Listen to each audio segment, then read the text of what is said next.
खुलुमबाय बयनिसिमबो क'क्राझार लकसभा एमपि समस्तियाव जोङो सासे बर' केन्डिडेट एबा बर' एमपि दैथायहरनो हाबाय बिनि थाखाय धन्यबाद आरो बे धन्यबादा सोरखौ होनांगोन जोङो इउपिपिएल हान्जानिफ्राय देरहादोंब्लाबो इउपिपिएल हान्जाखौ धन्यबाद होनो हानाय नङा खारन बिजेपिनि बोर सारस्रिनायावसो इउपिपिएल हान्जानि एमपि जयन्त बसुमतारी बिथाङा देरहालांनो हादों। नंगौ थारैनो खोथाया सैथो जोङो बेसेबांबा गोबाव बोसोर गुबुन हारिनि आखायाव जोंनि एमपि समस्तिखौ हगारनानै होनो गोनां जादोंमोन नाथाय फैयै फैयै नैबे बाराव जोङो सासे बर' एमपि मोनफिननो हाबाय। नाथाय साननो गोनां बाथ्राया बेसो मुङावल' देरहादों इउपिपिएलनि केन्डिडेट इउपिपिएलनि एमपि नाथाय देरहाहोग्राया बिजेपिसो। दा बे हिसाबै जोंनि ओनसोलनि बा जोंनि समस्तिनि जोंनि कनस्टिटुयेन्सिनि एमपिआ बर'फोरनि थाखाय माबायदि खामानि मावनो हागोन हाया बिनि थाखायसो सिन्था खालामनांगौ बाथ्राया। दा बुंनो थाङोब्ला बिटिआर एग्रिमेन्ट जाखांनायनि 6 दाननि बिथोरावनो बिटिआरनि गासैबो दफाफोरा माने फारि फारियै इमप्लिमेन्टेसन जानांगौनि खोथामोन नाथाय दिनैसिमबो गोबांथार दफाफोरखौनो मावफुंजानायखौ नुनो मोनाखै। आरो गुबुन फारसेथिङै जोबथेसालियाव थानाय गासैबो एनडिएफबि बिथांमोनजों लोगोसे रन्जन दैमारि सारमोन बिथांमोनखौबो बे एकर्डनि गेजेरजोंनो उदां अख्राङाव लाबोनायनि खोथामोन। आरो गुबुन फारसेथिङै रोजा रोजा बर' लाइमोनफोर बिथांमोनखौ माखासे रौनिया हान्जायाव साख्रि सोनायनि खोथामोन। दा बाथ्राया जाहैबाय बेफोर मोनसेबो मावफुंजायैखौ नुनानै जोंनि दैथायहरजानाय बर' एमपिआ पार्लियामेन्टआव माबायदि बाथ्रा बुंगोन। जाय हक जोंनि मेन इस्यु एबा जोंनि मेन जेंना बेफोरनि सायाव बुंनायखौ नुनो मोनाखै आरो भबिष्यताव जे बुंगोन बा बुंनो हागोन बेखौबो एसे साननो गोनां जानानै फैदों। मानोना बिथांमोनहा एबा बिथाङा इउपिपिएलनि मुङाव देरहादोंब्लाबो बिजेपिनि केन्डिडेट हिसाबैसो देरहालांदों होननानै बुंबाबो बांद्राय बुंनाय जानाय नङा बायदि मोनो आं। दा बाथ्राया बेनो आं बेफोरखौ मानो बुंदों जे जोङो हारि हिसाबै थांनानै थानो थाखायनो जोङो गोदोनिफ्रायनो माने आन्दलन खालामबोदों मोनसेनि उनाव मोनसे मोनसेनि उनाव मोनसे जोंनियाव माहारियारि आफादफोर जोनोम जाबोदों। दा बेबायदिनो जोङो गुबै रल लाबोदों एबसु हिसाबैनो रल लाबोदों आरो बे एबसु जोंनि सिनस्रि जिहेथु आफाद बे आफादानो माने गोबाव समनिफ्राय माने जुजिबोयै 2020 मायथाइयाव प्रमद बर' बिथांनि दैदेननायाव बबे थांखि आरो बबे माबाखौ मिजिंखौ लानानै माने सरकारजों हाखु दाखु बिटिआर एग्रिमेन्ट खालामखो दा बिनिफ्राय बड'लेण्डनि माने डिमान्डखौबो नुनो मोननाय जायाखिसै। बर' हारिनि पार्सनेलि जेंनाफोरखौ दिनै दोनथ'नानै जोंनि गासैबो माने लिडारफोरखौनो गाव गावनि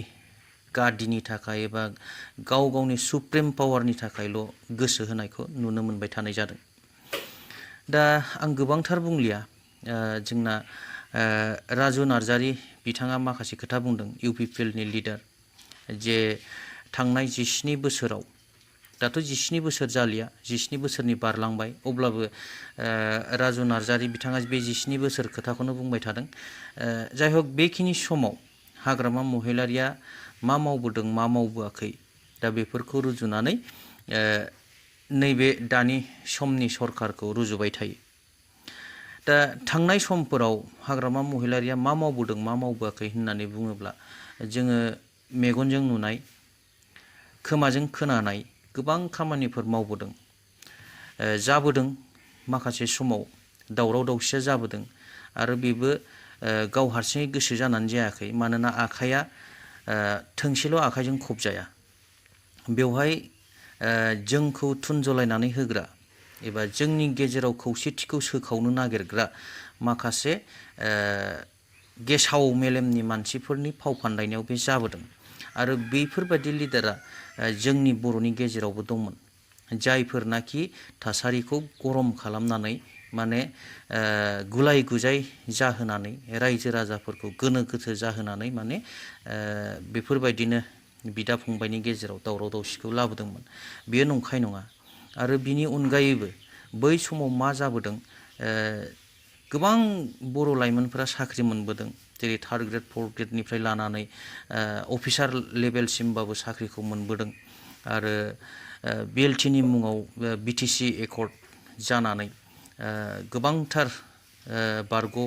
बिएलटि बिथांमोना साख्रि मोनबोदों दा बेफोरखौ जोङो नुबोदों खोनाबोदों नायबिजिरबोदों दा बे समफोरनि बारलांनाय समफोराव जेबो मावबोआखै होननानै बुंद्रायोब्लाबो बे जाया दा जुदि मावमाराखैब्ला नोंथांमोनाबो मावनानै देखाय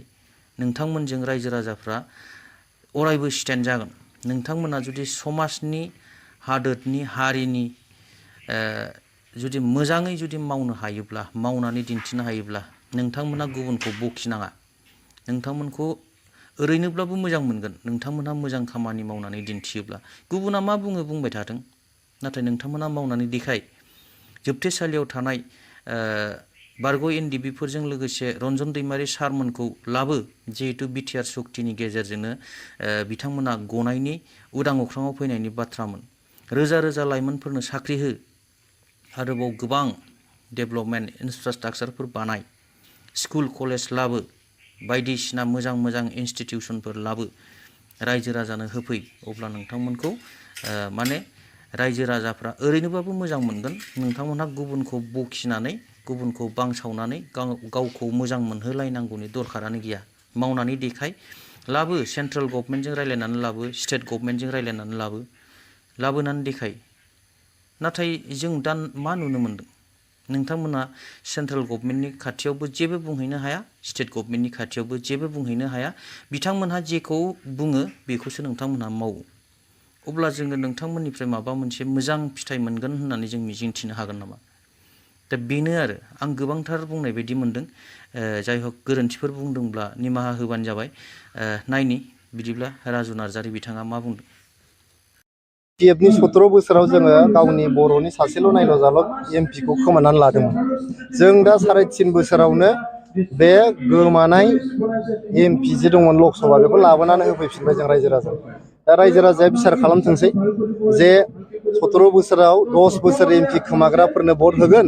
ना 3.5 बोसोर सरकार सालायनायावनो गोमाखानाय एमपिखौ लाबोनानै रायजोफोरनो होफैफिननो हादों जे जों बर' एमपि सासे बेनो भट होगोन बेखौ रायजो राजाफ्रा डिसिसन लागोन आगोलनि दिनाव सरकारा जेब्लायबो लाइमोनफोरखौहाय हाथियार हमनो थाखाय माने नारसोमदोंमोन उग्रपन्थी संगठनफ्राव थांनो नारसोमदोंमोन जों जिहेतु बड'लेण्ड ओनसोलाव सान्थि लाबोबाय बड'लेण्ड ओनसोलाव दिनै गिनांगौ जेबो गैला आर्मि केम्प मोनसेबो गैला उग्रपन्थी संगठन मोनसेबो गैला बिसोरनाव माने मोनसे गणतान्त्रिक सिन्ताधारा बिथांमोनाव गैया सुबुं दाराखान्थिनि सायाव बिसोरहा बांद्राय गियान गैया खालि सिगि सग' बुनाय सोनाय दाबि धमखि बेखौल' बिथांमोना बुजियो